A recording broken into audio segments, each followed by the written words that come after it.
안녕하세요. 장현수 세무사입니다. 얼마 전에 비상장 기업을 운영하시는 대표님 한 분이 이런 질문을 주셨어요. 회사 주식을 자녀에게 물려주고 싶은데 액면가인 5,000원으로 그냥 넘겨도 되냐는 거였습니다. 그런데 보통 액면가로 주식을 넘기게 되면 세법상 양도소득세와 증여세 문제가 동시에 발생할 수 있어요. 그래서 오늘은 어떤 경우에 이런 세금 문제가 생기는지, 그리고 어떻게 대응하면 좋은지 자세히 설명드리겠습니다. 먼저 양도소득세부터 살펴볼게요. 가족끼리 주식을 거래할 때 실제 시가보다 낮은 가격으로 계약을 맺으면 세법에서는 부당행위 계산 부인이라는 규정을 적용합니다. 쉽게 말하면 이런 거예요. 실제로 1억 원 가치가 있는 주식인데 1,000만 원에 거래를 했다. 그러면 세무서에서는 1억 원에 판 것으로 보고 양도세를 계산합니다. 구체적으로는 실제 시가와 거래 금액의 차이가 주식 가치의 5%와 3억 원 중 적은 금액보다 크면 실제 시가를 기준으로 양도소득세를 다시 계산하게 됩니다. 다음으로는 자녀가 내야 되는 증여세를 살펴볼게요. 주식을 시가보다 저렴하게 산 자녀는 그 차액만큼 증여받은 것으로 보기 때문에 증여세를 내야 됩니다.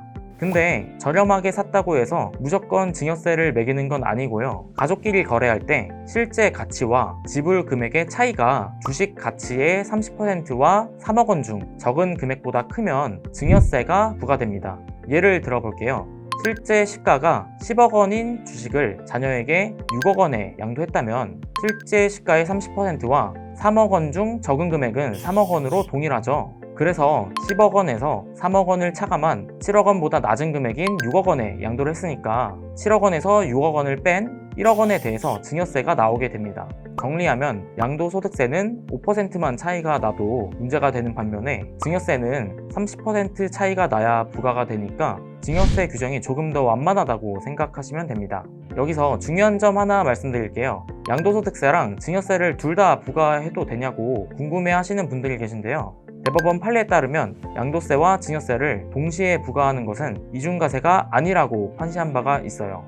그러니까 가족 간 저가 거래 시 양도세와 증여세 모두 낼 수 있다는 점 꼭 기억해 주세요.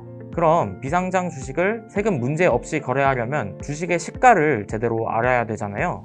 그런데 비상장 주식은 시장에서 거래가 되지 않기 때문에 시가 계산이 굉장히 어렵습니다. 이럴 때에는 세법에서 보충적 평가 방법이라는 걸 사용합니다. 계산하는 방법을 쉽게 설명드리자면 회사의 최근 3년간 순이익과 순자산을 일정 비율로 섞어서 계산합니다.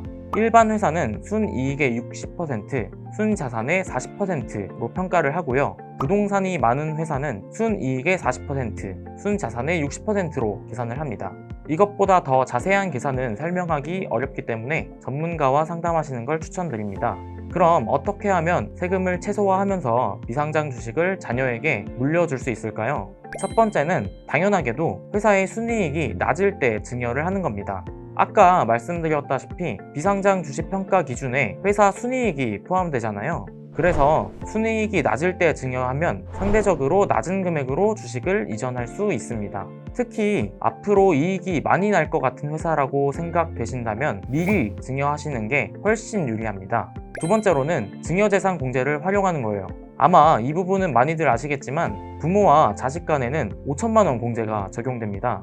이게 10년을 주기로 초기화가 되기 때문에 10년 단위로 나눠서 증여하면 증여세를 크게 줄일 수 있습니다. 그리고 주의할 점 하나 더 말씀드릴게요.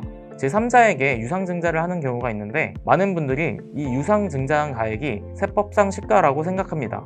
이 금액은 세법상 시가가 될 수 없습니다.